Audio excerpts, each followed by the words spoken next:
ओम नमस्ते जी। आपका स्वागत है आपका अपना चैनल आओ वेद पढ़ें में। इस चैनल पर केवल आचार्य प्रदीप कुमार शास्त्री जी का ऑनलाइन व ऑफलाइन शास्त्रीय कक्षाओं के वैदिक व्याख्यान उपलब्ध होंगे। अपने चैनल पर आने वाले वीडियो की सूचना पाना चाहते हैं तो लाइक और सब्सक्राइब करें तथा घंटी के बटन को दबाएं, जिससे कि वीडियो अपलोड होते ही सबसे पहले सूचना पा सकें।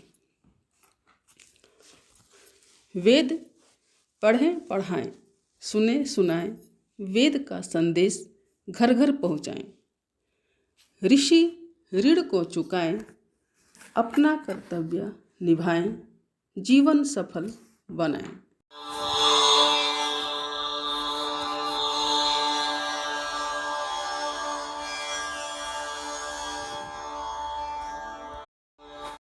नहीं है, अपितु किसी बहुत बड़े ग्रंथ का एक हिस्सा है, अवयव है।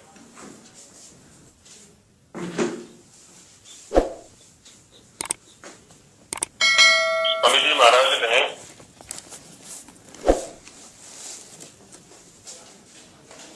भारतवर्ष का पर्याप्त भ्रमण करने के पश्चात देखा कि पंडित वर्ग ने वेदों की बहुत अधिक दुर्दशा की है। उसके स्वरूप को लेकर के भी, अर्थ को लेकर के भी, और मंत्रों का जो विनियोग है कर्मकांड में, उसको लेकर के भी बहुत अधिक दुर्दशा की हुई है। अर्थ तो था ही नहीं, वेदों का, वेद मंत्रों का अर्थ है ही नहीं उनकी दृष्टि में।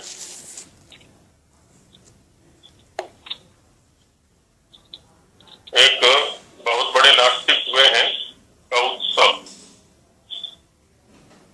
जिसका उल्लेख मीमांसा का जो शाबर भाष्य है उसमें भी है,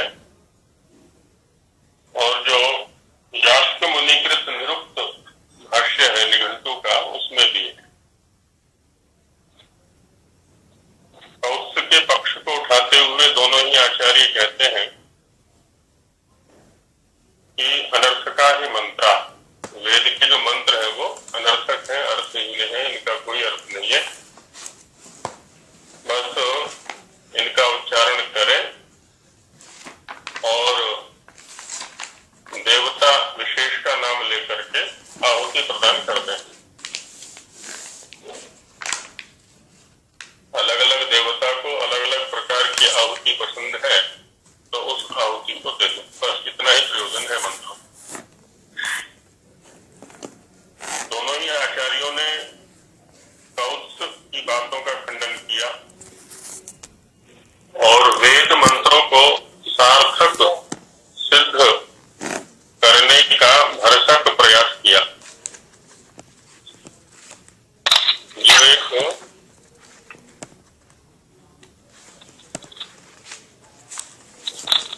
ऋषियों की परंपरा रही है, जिसका उल्लेख स्वामी जी महाराज बार बार करते हैं, ब्रह्मा से लेकर के जैमिनी पर्यंत ऋषियों की परंपरा। उस परंपरा के आधार पर दोनों ही आचार्यों ने, आचार्य यास्क ने भी और उधर शबर स्वामी ने भी, वेद मंत्रों को सार्थक सिद्ध किया कि इनमें एक वर्ण भी अनर्थक नहीं है, मंत्र की बात तो अलग है। यही कार्य ऋषि दयानंद जी महाराज के समय भी चल रहा था वेदों को लेकर। वेद का अस्तित्व तो स्वीकृत था, वेद की मान्यता तो थी, लेकिन इसका कोई सार्थक उपयोग है ऐसा नहीं था। और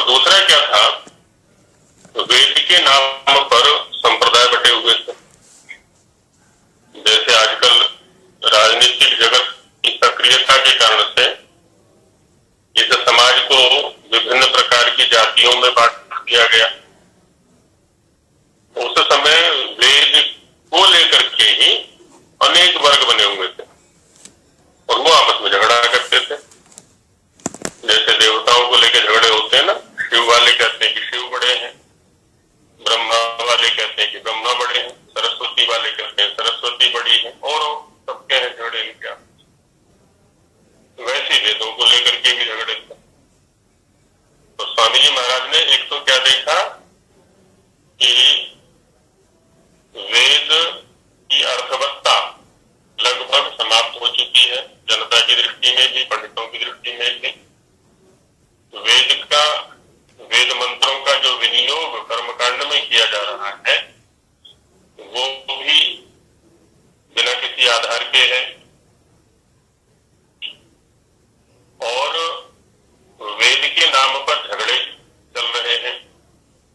वैदिक कर्मकांड के नाम पर हिंसाएं चल रही है। हालांकि यही सब उस समय भी था जब बौद्ध या जैनों का उदय हुआ। तो उन लोगों ने वेद पक्ष को छोड़ दिया।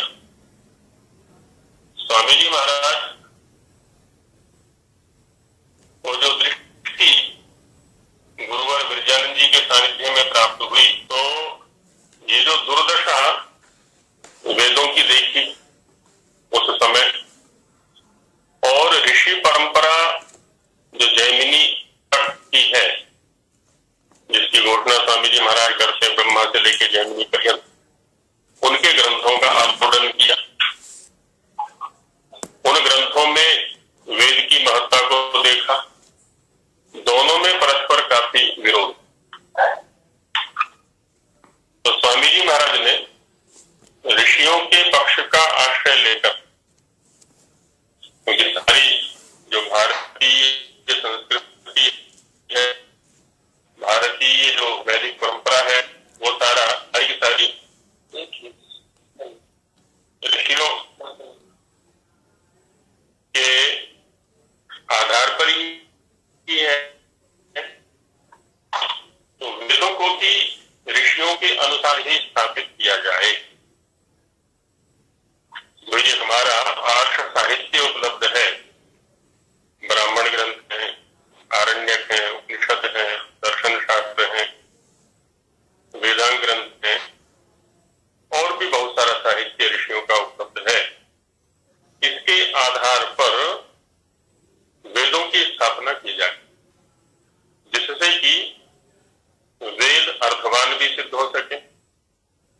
वेद झगड़े का कारण नहीं, अपितु सबको सम्मिलित करने का साधन बन सके, जोड़ने का कारण बन सके। वेद मंत्रों का जो कर्मकांड में विनियोग है वो भी अर्थपूर्ण हो सके, है ना। एक तरफ उस समय के पंडित वर्ग के द्वारा की जा रही दुर्दशा को देखा, वेदों की भी दुर्दशा और समाज की भी दुर्दशा, और दूसरी ओर ऋषियों की परंपरा का गहन अध्ययन किया, गंभीर अध्ययन किया, खूब परिश्रम पूर्वक उसमें वेदों की महत्ता को देखा। तो उसके आधार पर, ऋषियों की परंपरा के आधार पर वेदों को स्थापित करने का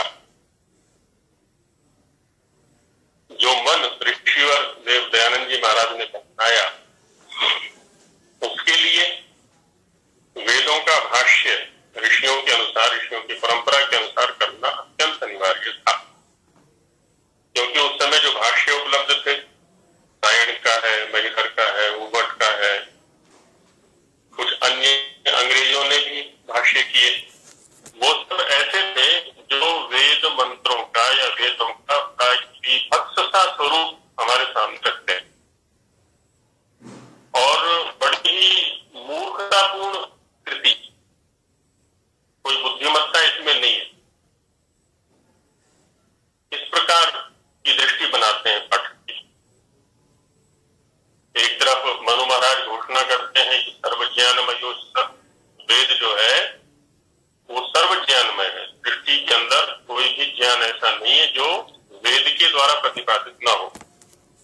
और एक और इनके द्वारा भाष्य किए हुए नैन आदि के द्वारा, जिसमें कि कोई ज्ञान है ही नहीं, किसी भी प्रकार का कोई ज्ञान उससे नहीं निकल रहा है, ऐसे भाष्य हैं। तो इसके लिए ऋषि दयानंद जी महाराज ने कमर कसी कि इनके वेद भाष्य, इन वेदों के भाष्य किए जाएं, जिससे कि वेदों का ऋषियों के अनुसार सत्य स्वरूप जनता के सामने जा सके।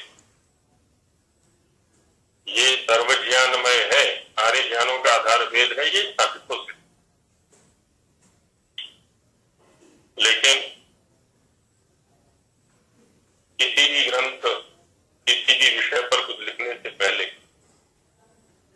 उसका जो मूल विषय है उस पर लिखने से पहले उसकी भूमिका लिखी जाती है। भूमिका में उसका निचोड़ आ जाता है। लेखक के या भाष्यकार की जो शैली है, जो विचार है, वो भी उसमें आ जाते हैं, और ग्रंथ का जो मुख्य प्रतिपाद्य विषय है उससे भी परिचय का हो जाता है पाठक का। इसी दृष्टि से ऋषि वर्ग ने ये ऋग्वेदादि भाष्य भूमिका की रचना की। इसलिए आरंभ में मैंने कहा था कि ऋग्वेदादि भाष्य भूमिका कोई स्वतंत्र ग्रंथ नहीं है, अपितु यह किसी बहुत बड़े ग्रंथ का एक हिस्सा है, एक अंश है। स्वामी जी महाराज ने चारों वेदों का भाष्य करने की प्रतिज्ञा की हुई थी और उसकी योजना भी तैयार की हुई। चतुर्वेद विषय सूची उपलब्ध है, परोपकारणी सभा से प्रकाशित है, और यहाँ से भी दयानंदीय लघु ग्रंथ संग्रह के अंतर्गत वो प्रकाशित है। उसमें सारे विषयों का निर्देश, चारों वेदों के विषयों का निर्देश किया हुआ। जैसे जिन भी सज्जनों ने ऋषिवर के वेद भाष्य को पढ़ा है थोड़ा बहुत ना, ऋग्वेद का भाष्य है 7वें मंडल तक, और यजुर्वेद का तो संपूर्ण भाष्य है। ऋषिवर प्रत्येक मंत्र के ऊपर उसके विषय का संकेत करते हैं कि इस मंत्र के अंदर क्या विषय है, तो उन विषयों की सूची चारों वेदों की तैयार कर लेते हैं। तो उससे पहले कि वेदों का प्रतिपाद्य क्या है, इन वेदों के अंदर कौन कौन सी विद्याएं हैं, वेदों की वर्णन शैली क्या है, वेदों को समझने के साधन क्या है, इत्यादि विषयों पर प्रकाश डालना अत्यंत अनिवार्य था। उसी का परिणाम है ये ऋग्वेदादि भाष्य भूमिका। आज हालांकि आर्य समाज में ये स्वतंत्र ग्रंथ का रूप धारण कर चुका है, लेकिन स्वयं ऋषिवर दयानंद जी ने एक विज्ञापन के अंदर, जब वेद भाष्य का कार्य चल रहा था, उस समय एक विज्ञापन छपवाया था। उसमें घोषणा की कि जो कोई भूमिका के बिना केवल वेद ही लिया चाहे तो नहीं मिल सकते। भूमिका के बिना यदि कोई व्यक्ति केवल वेद लेना चाहता है तो वो वेद भाष्य नहीं मिलेंगे, किंतु भूमिका 5 रुपए देने से पृथक मिल सकती है। तात्पर्य ये हुआ कि केवल भूमिका तो मिल सकती है, लेकिन वेद भाष्य बिना भूमिका के नहीं मिलेंगे। इसका तात्पर्य हुआ कि वेद भाष्य पढ़ने से पहले भूमिका को पढ़ना अत्यंत अनिवार्य है, नहीं तो ना तो हम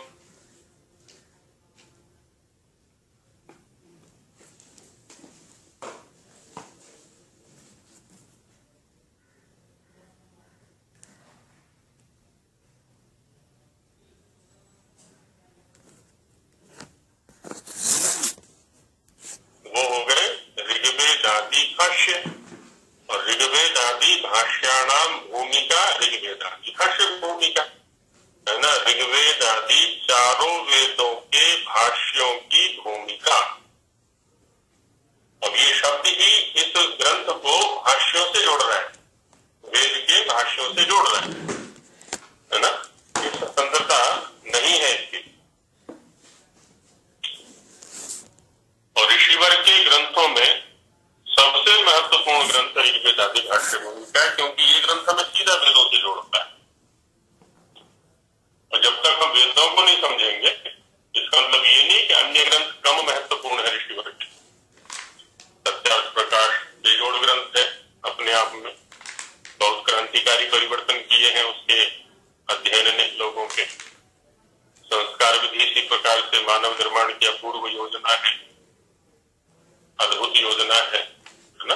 अपने अपने स्तर पर वो बहुत महत्वपूर्ण है, लेकिन क्योंकि वेद सबका आधार है और वेदों से जोड़ने वाला ग्रंथ ये ऋग्वेदादि भाष्य भूमिका है, इसलिए अन्य ग्रंथों की अपेक्षा इसकी महत्ता कुछ अधिक हो जाती है।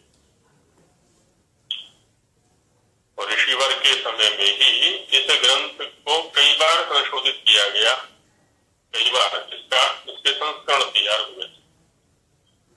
स्वामी जी के साथ में एक समस्या जो थी वो ये थी समय की। तो उन्होंने क्या था, लिखने के लिए पंडितों को रखा हुआ था।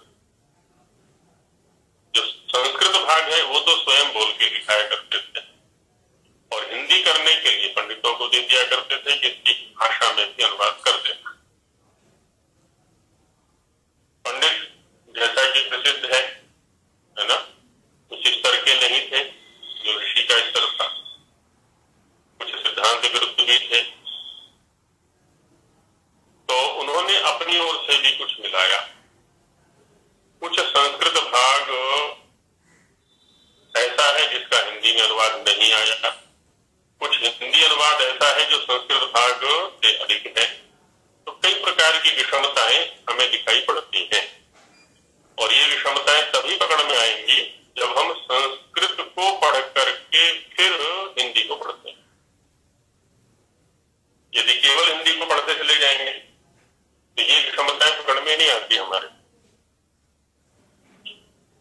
और जो ऋषिवर का भाव है, ऋषिवर का जो अर्थ का मेरी है, वो हमें संस्कृत से ही पढ़ जाता है। वेद भाष्यों में भी यही है। कुछ लोगों ने बाद में चल के बड़ा अनर्थ किया शिव के साथ में,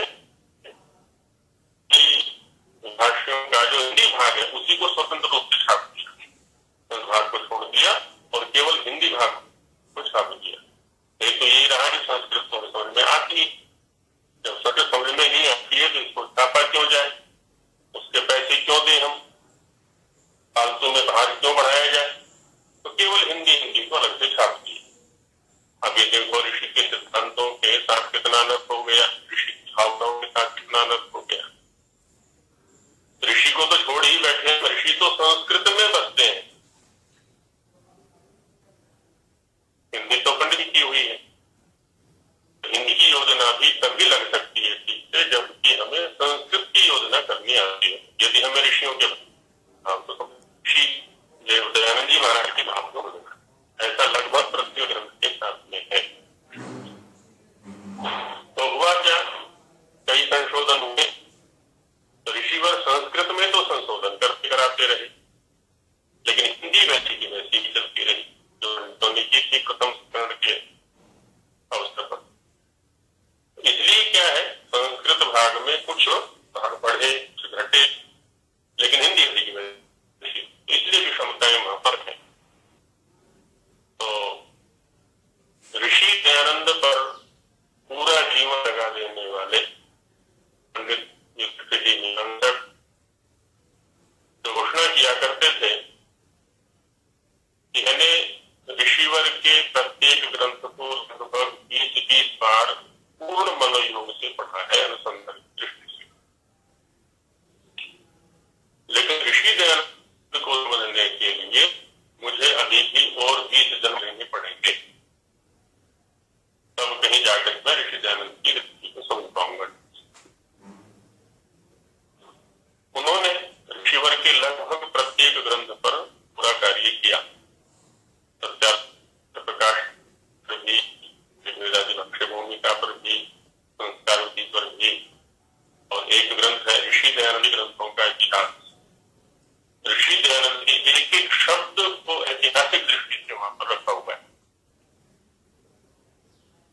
लिखा, किसी के बाद लिखा, किसके यहाँ लिखा, उसका वास्तविक स्वरूप क्या था, आदि आदि सब कुछ लिखा। और एक ग्रंथ में पंडित जी का मेरी दृष्टि में स्वामी दयानंद और उनके कार्य बड़े अद्भुत ग्रंथ थे।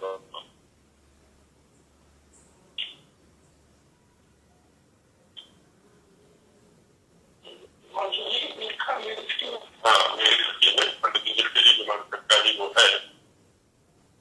तो जो विषमताएं हिंदी और संस्कृत में संकेत किया आगे थी, तो विषमता को पंडित जी महाराज ने किया। जो यहाँ से संस्करण मुद्रित है, वेद के पाठों में भी कुछ विषमताएं उपलब्ध थी जो संहिताओं से नहीं लिखाते थे, और हिंदी में तो विषमता थी।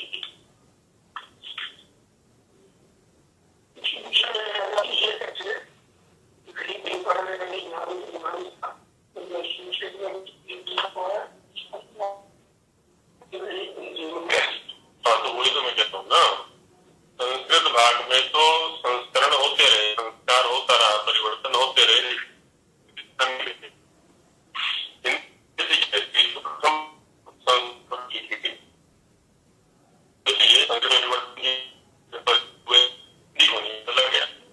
हिंदी में सीख चलती रहे। तो पंडित जी महाराज ने ऐसे को बड़े कोष्ठक में हुआ है और में भी किया हुआ है।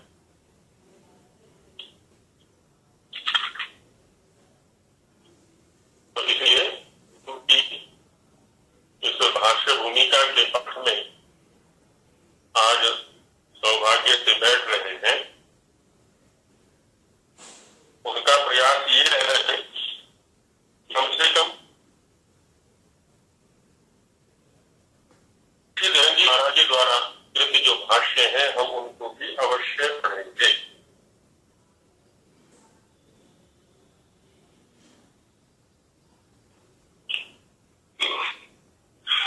क्योंकि भूमिका को पढ़ने का जो औचित्य है वही होता है कि हम ग्रंथ का जो मुख्य भाग है उसको भी पढ़ा जाए। तो ऋग्वेद आदि भाष्य भूमिका शब्द को हमने समझने का प्रयास किया। अब आगे चलते हैं, जो मुख्य विषय है उस पर चलते हैं। पहले ऋषि वर्ग की जो प्रस्तुति है, ग्रंथ बनाने का प्रयोजन है, ग्रंथ बनाने का काल है ना, तो उस सबको देखेंगे, फिर आगे विषय।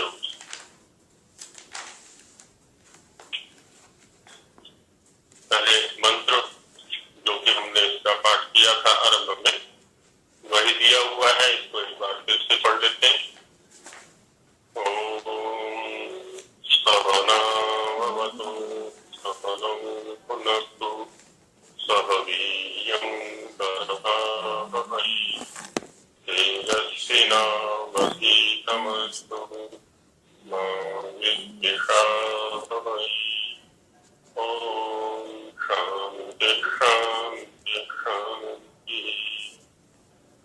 अध्ययन क्रम में ऐसे रखेंगे, एक मंत्र अथवा श्लोक को पढ़ेंगे, फिर उसका ऋषियों के द्वारा कृत अर्थ है उसको देखेंगे, फिर अगला श्लोक, फिर अर्थ उसका। मंत्र पर विस्तार से चर्चा हम वहां आर्याद विनय में देख चुके हैं। आर्याद विनय का जो उत्तर प्रकाश है, जो द्वितीय प्रकाश था, जो यजुर्वेद के मंत्रों के आधार पर है, उसके आरंभ में ही इस मंत्र पर ईश्वर ने बहुत विस्तार से वहां चर्चा की है। इसलिए अलग से इस मंत्र के विषय में कुछ न कह करके जहां जो ऋषिवर ने लिखा है उसको देख लेते हैं। भाषार्थ आगे लिखा हुआ है श्लोकों के बाद में, सहनाव हे सर्वशक्तिमान ईश्वर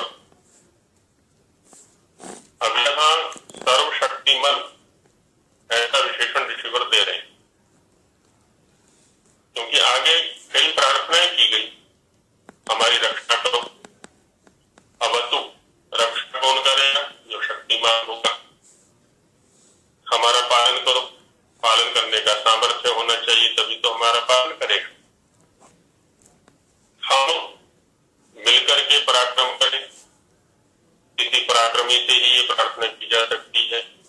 हमारा अध्ययन तेजस्वी हो, किसी ऐसे व्यक्ति से ही प्रार्थना की जा सकती है जिसका ज्ञान तेजस्वी हो। हम कभी परस्पर विद्वेष न करें, ऐसे व्यक्ति से ही प्रार्थना होगी जिसके मन में किसी प्रकार का विद्वेष न हो।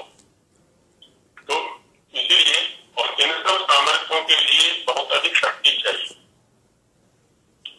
इसलिए स्वामी जी महाराज ने क्या विशेषण दिया यहाँ पर ईश्वर के लिए? सर्वशक्तिमान, सभी प्रकार की शक्तियों से युक्त। आपकी कृपा, रक्षा और सहाय से हम लोग परस्पर एक दूसरे की रक्षा करें। जहाँ पर भी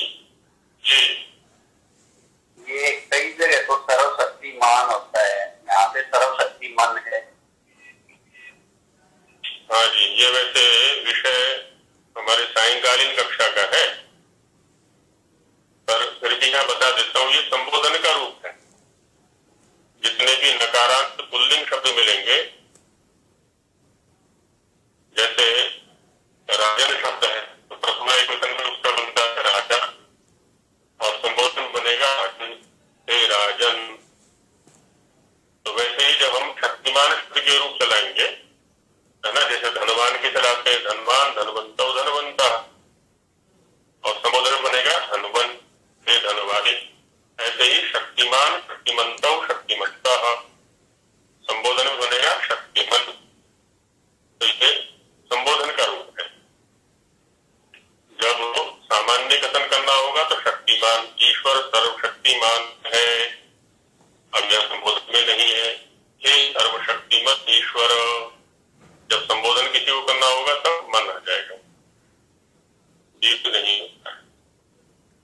तो सभी प्रकार की शक्तियों से युक्त, सभी प्रकार की हमें द्वेष रहित करने की शक्ति से युक्त, हमारे अध्ययन को तेजस्वी करने की शक्ति से युक्त, हम पराक्रमी, हम दूसरे का पालन कर सके ऐसी शक्ति से युक्त, हम एक दूसरे की रक्षा कर सके ऐसी शक्ति देने से युक्त अध्ययन।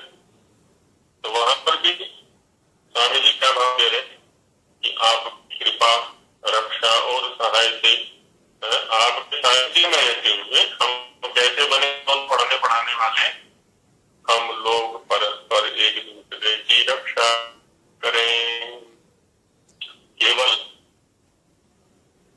ईश्वर से निकम्मे करके प्रार्थना नहीं की जा रही है कि आप हमारी रक्षा कर दो, हम दूसरी रक्षा करें, और उसमें सहाय जो है वो ईश्वर का रहेगा।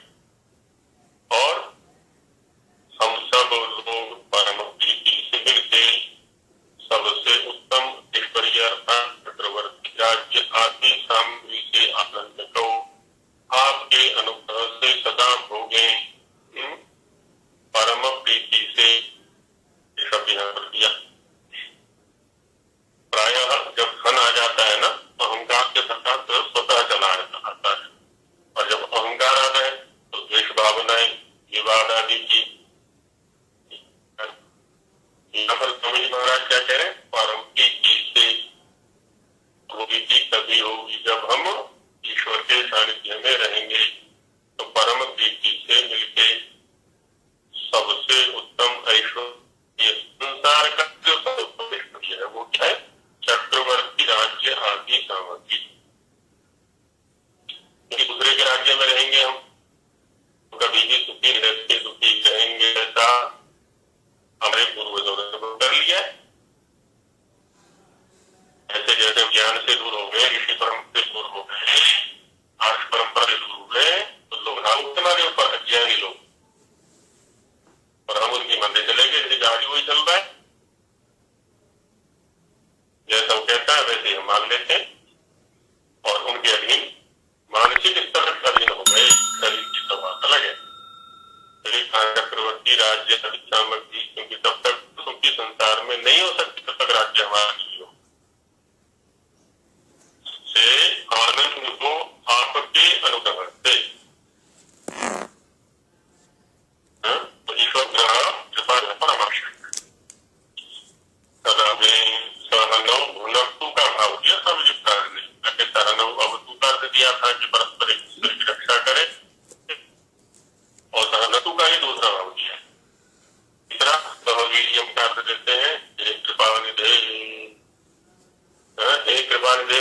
योग्यता माने सामर्थ्य, सभी प्रकार के सामर्थ्यों के खजाने। तो हमें हम पर भी कृपा कीजिए, हमें भी वो सामर्थ्य दीजिए जिससे कि हम निरंतरशील रह सके, कमी रह सके। आपके सहाय से हम लोग एक दूसरे के सामर्थ्य को पुरुषार्थ से सदा बढ़ाते रहें।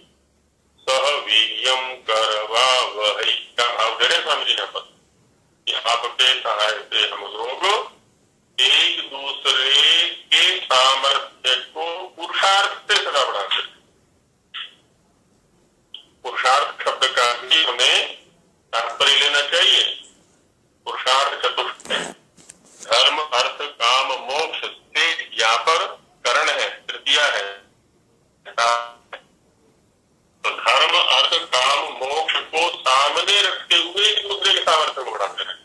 बस वैसी सामर्थ्य ना बढ़ाते रहे कि किसी को कुछ भी दे दें ना। मैं भी धर्म अर्थ काम मोक्ष के मार्ग पर चल रहा हूँ, मैं सामर्थ्यशाली हूँ, और वो भी धर्म अर्थ काम मोक्ष के मार्ग पर चलना चाहता है, लेकिन आप नहीं उसके सामर्थ्य को बढ़ाऊंगा। वो ज्ञान की दृष्टि से अभाव में है तो मैं ज्ञान को बढ़ाऊंगा, अर्थ की दृष्टि से अभाव में है तो मैं अर्थ को बढ़ाऊंगा, और किसी शक्ति या सामर्थ्य के अभाव में तो मैं उसके सामर्थ्य को बढ़ाऊंगा। लेकिन केंद्र में क्या आना चाहिए? पुरुषार्थ। पुरुषार्थ माने धर्म अर्थ मोक्ष। ये ऋषियों की भाषा के अनुसार है पूरा।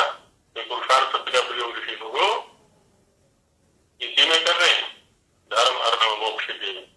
धर्म और मोक्ष से मर्यादित जो अर्थ और काम है ना, धर्म और मोक्ष से अतिरिक्त जो अर्थ और काम है वो नहीं है यहाँ पर पुरुषार्थ।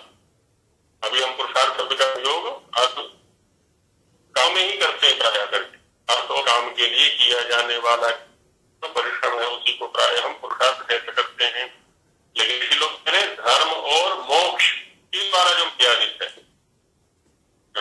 तो उस पुरुषार्थ से, उस पुरुषार्थ को केंद्र में रखते हुए, उस पुरुषार्थ के माध्यम से उस पुरुषार्थ के प्रयोजन के लिए सामर्थ्य बढ़ाएंगे, अन्य तो नहीं रहना चाहिए। और तेजस्वी नावधीतमस्तु का भाव देते हैं कि और हे प्रकाश में, ईश्वर तो कहता है प्रकाश स्वरूप है, आनंद स्वरूप है, ज्ञान स्वरूप है, उसका तो वो भी ऊपर है। प्रकाशमय, सभी प्रकार के प्रकाशों से युक्त, सब विद्या के देने वाले परमेश्वर, सभी विद्याओं को आदि स्वरूप है।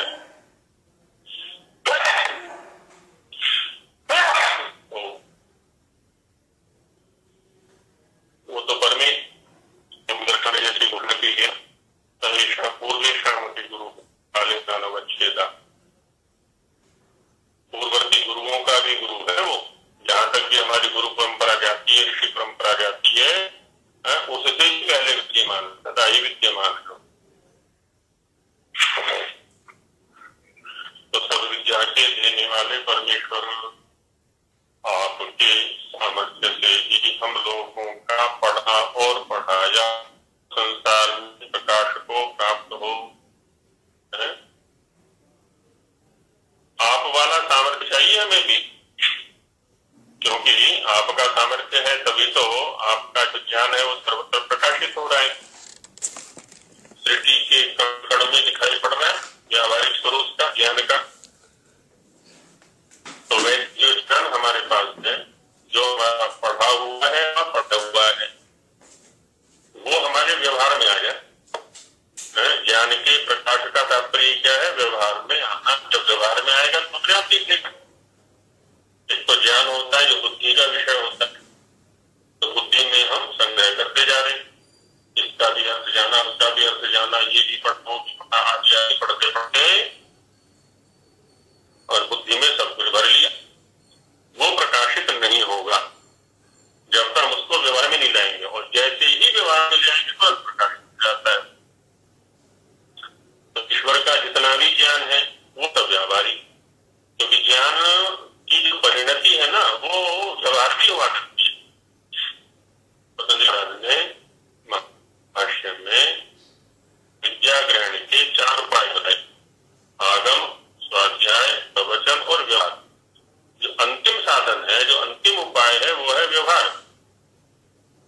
आगम से आरंभ किया है। आगम माने शामिल ग्रहण करते हैं।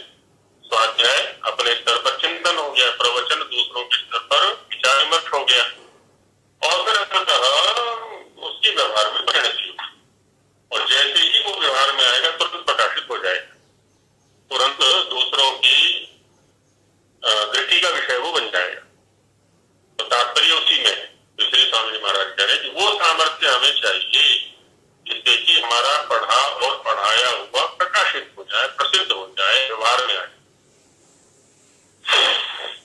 प्रकाश को प्राप्त हो, और हमारी विद्या सदा बढ़ती रहे। और क्या बढ़ेगी? तभी नहीं तो केवल बुद्धि के अंदर हम रख जाएंगे तो बाहर बच जाएगा, फिर बढ़ेगा नहीं वो। जैसे एक को याद करने के लिए कहा, यहाँ जैसे समस्या रहती है, अट्ठाध्यायी को याद करने होते हैं छात्र और कहते हैं पूरा पहले वाला तो भूल गए, आगे का याद करता जाता है, पीछे का भूलता चला जाता है। अब यदि वही चीज व्यवहार में आ जाए, अब नहीं भूलने वाला, कभी व्यवहार में आने पर नहीं भूला करती, नहीं तो हर बढ़त चला जाता है। तो सदा बढ़ाते रहे, विद्या सदा बढ़ती रहे, और इतना करते हुए भी क्या है, हमारे अंदर द्वेष भावनाएं आ जाया करती। मैं उससे अधिक जानता हूँ, मैं उससे अधिक पढ़ा हुआ हूँ, मैंने तो ये नहीं पढ़ा है, मैंने तो कुछ पढ़ा है, उसने कुछ भी नहीं पढ़ा, आदि। तो कह रहे हैं यहाँ पर स्वामी महाराज मंत्र के माध्यम से, हे प्रीति के उत्पादक, प्रीति माने प्रियता, प्रिय तर्पणे धातु है, उससे प्रीति शब्द बनता है, और इसी से प्रिय शब्द बनता है। तो प्रीति क्या है? तृप्ति। प्रिय कौन है? जिसको देखते ही हमें तृप्ति की अनुभूति हो जाए। वो कोई भोज्य पदार्थ भी हो सकता है, वो कोई पठनीय ग्रंथ भी हो सकता है, वो कोई व्यक्ति भी हो सकता है, वो कोई प्राकृतिक दृश्य भी हो सकता है। जिसको देखते ही तृप्ति की प्राप्ति हो जाए वो होता है प्रिय। और जो प्रिय को देखते ही हमारा भाव बन रहा है उसका नाम है प्रीति। प्रीति कह लें या तृप्ति कह लें। तो जहाँ कह रहे स्वामी जी महाराज, ये प्रीति के उत्पादक ये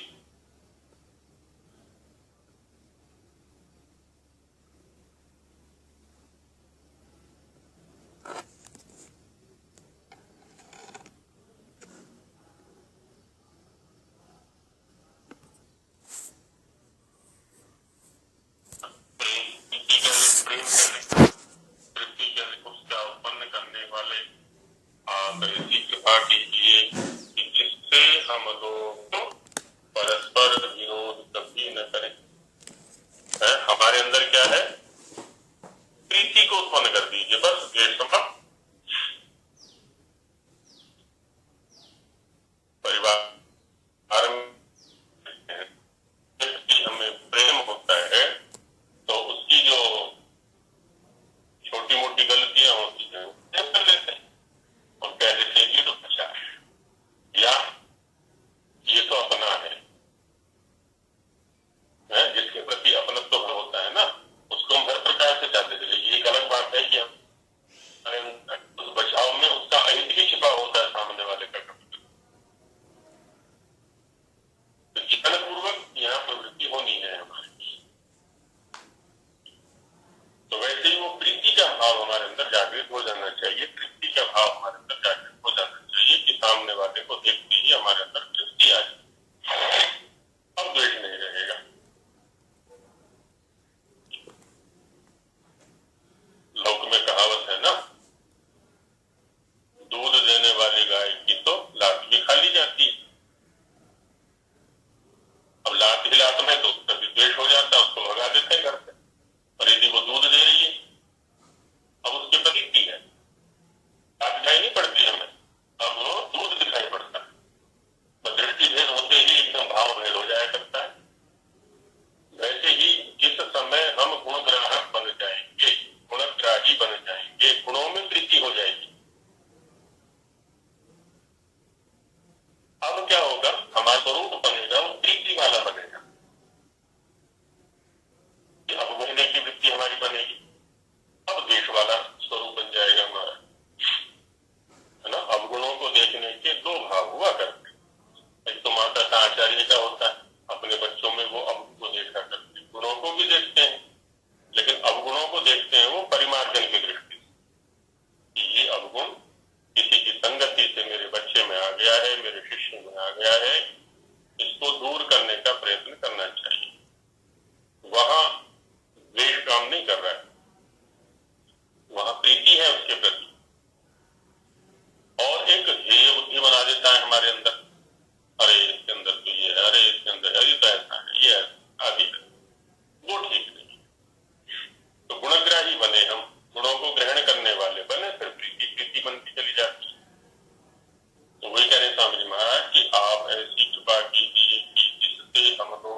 द्वेष भाव नहीं है, कोई वैर भाव नहीं है।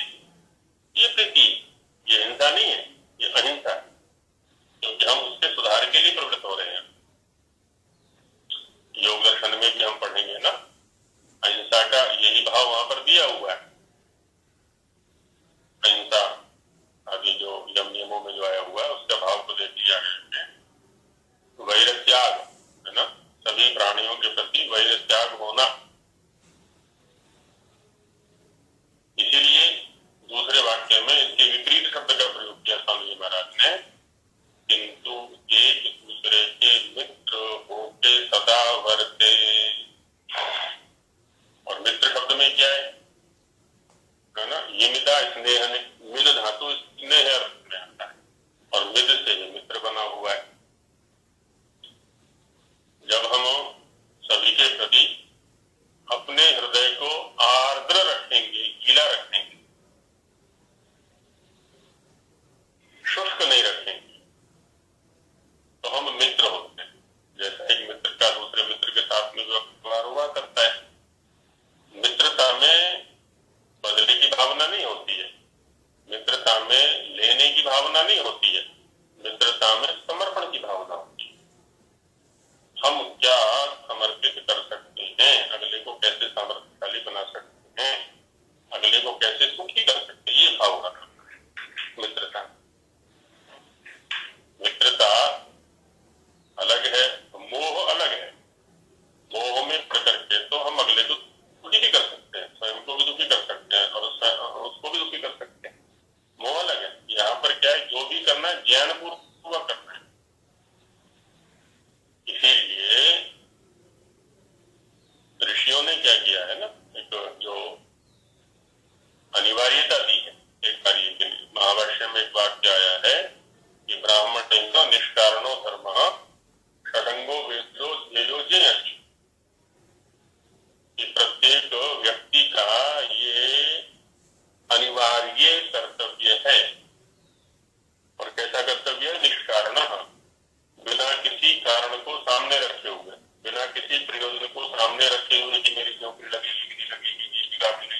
आज्ञाओं में रहना, ये सब अनुग्रह शब्द से यहाँ पर भाव निकल आते हैं।